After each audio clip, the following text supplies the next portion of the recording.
معافی باطنی اطمینان۔ عزیز سامعین، صبح بخیر۔ آج کا گیان دھیان پیش خدمت ہے۔ خدا کے پاک کلام کو کھولیں، مقدس متی رسول کی انجیل، اس کا 6واں باب، 9 تا 15 آیات۔ بس تم اس طرح دعا کیا کرو کہ آئے ہمارے باپ، تو جو آسمان پر ہے، تیرا نام پاک مانا جائے، تیری بادشاہی آئے، تیری مرضی جیسی آسمان پر پوری ہوتی ہے زمین پر بھی ہو۔ ہماری روز کی روٹی آج ہمیں دے، اور جس طرح ہم نے اپنے قرضداروں کو معاف کیا ہے، تو بھی ہمارے قرض ہمیں معاف کر، اور ہمیں آزمائش میں نہ لا بلکہ برائی سے بچا، کیونکہ بادشاہی اور قدرت اور جلال ہمیشہ تیرے ہی ہیں، آمین۔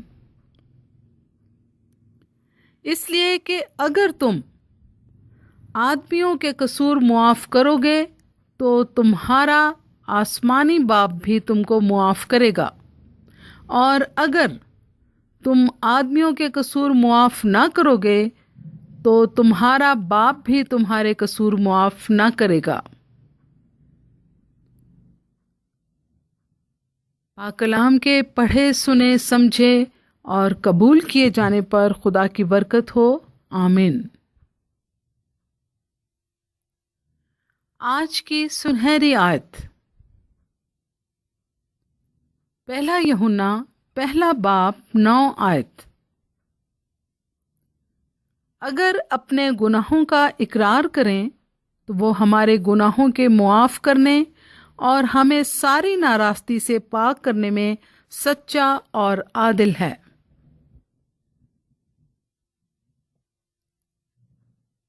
یہ بہت آسان ہوتا ہے جب ہم کہتے ہیں تو ہمارے قصور معاف کر، مگر یہ بہت مشکل ہے کہ ہم کسی کو معاف کریں۔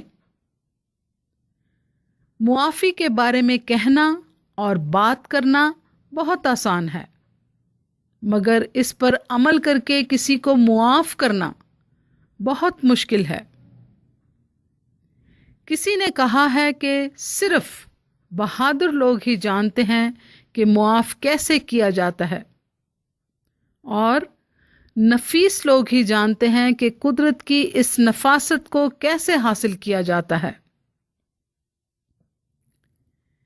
ایک خاتون مصنف جس کا نام جین پال ہے، وہ کہتی ہے کہ مسیحت کبھی بھی اتنی خوبصورت نہیں ہو سکتی اگر وہ معافی کے لیے دعا نہ کرے اور دوسروں کو معاف نہ کرے۔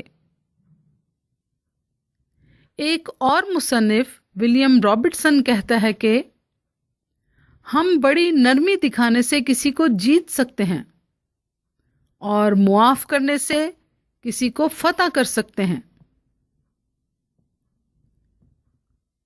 وہ خداوند جو کہ معاف کرنے کی اعلیٰ ترین مثال ہے، وہ فرماتا ہے متی 6 باب 14-15 آیات میں، اس لیے کہ اگر تم آدمیوں کے قصور معاف کرو گے تو تمہارا آسمانی باپ بھی تم کو معاف کرے گا، اور اگر تم آدمیوں کے قصور معاف نہ کرو گے تو تمہارا باپ بھی تمہارے قصور معاف نہ کرے گا۔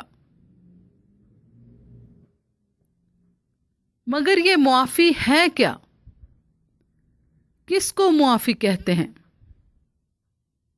کسی کی ہوئی زیادتی کو یکسر نظر انداز کر دینے کا نام ہے معافی۔ زیادتی کرنے والے کو بھی اور اس کی غلطی کو نظر انداز کر دینا، برا محسوس کرنا چھوڑ دینا، بالکل اسی طرح کرنا جیسے کسی نے ہمارا قرض دینا ہو اور وہ نہ دے تو اس شخص کو اور اس قرض کو یکسر بھول جانا جو اس سے لینا ہے، یہ معافی کا مفہوم ہے۔ مگر کلام مقدس کے مطابق معافی کا مفہوم کچھ اور ہے اور اس سے کہیں بڑھ کر ہے،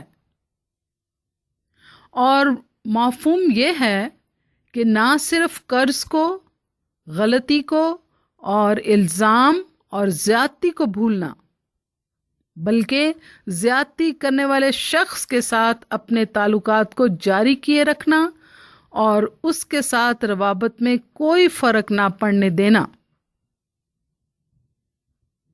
مقدس یوحنا رسول پاک روح کی ہدایت سے کہتا ہے، پہلا یوحنا پہلا باب 9 آیت، اگر اپنے گناہوں کا اقرار کریں تو وہ ہمارے گناہوں کو معاف کرنے اور ہمیں ساری ناراستی سے پاک کرنے میں سچا اور عادل ہے۔ معافی دینے والے اور معافی حاصل کرنے والے کے درمیان ایک لفظ اگر اپنی اہمیت کے ساتھ موجود ہے۔ یہ شرطیہ لفظ ہے۔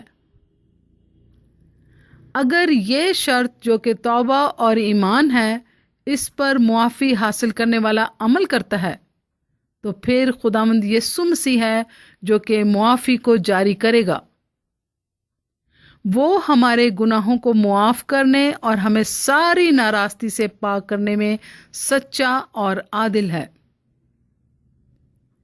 اس ایمان بھرے وعدے کے لیے خداوند کی تعریف ہو۔ آج کے لیے خیال، معافی کی شرط گناہ سے توبہ اور مسیح خداوند پر ایمان لانے سے مشروط ہے۔ آئیے دعا مانگیں۔ آئے خداوند، ہم جانتے ہیں کہ معافی ذہن، روح اور باطن میں اطمینان کو قائم کرتی ہے۔ آئے باپ، ہمیں اپنا انکار کرنا سکھا تاکہ ہماری ساری خود سری جاتی رہے۔ ہم حلیمی اور فروتنی سے یہ کہیں کہ آئے خداوند، تو مجھ گناہ گار پر رحم فرما، اور تو کہے کہ جا بیٹا، جا بیٹی، تیرے گناہ معاف ہوئے۔ یسوع نام میں آمین۔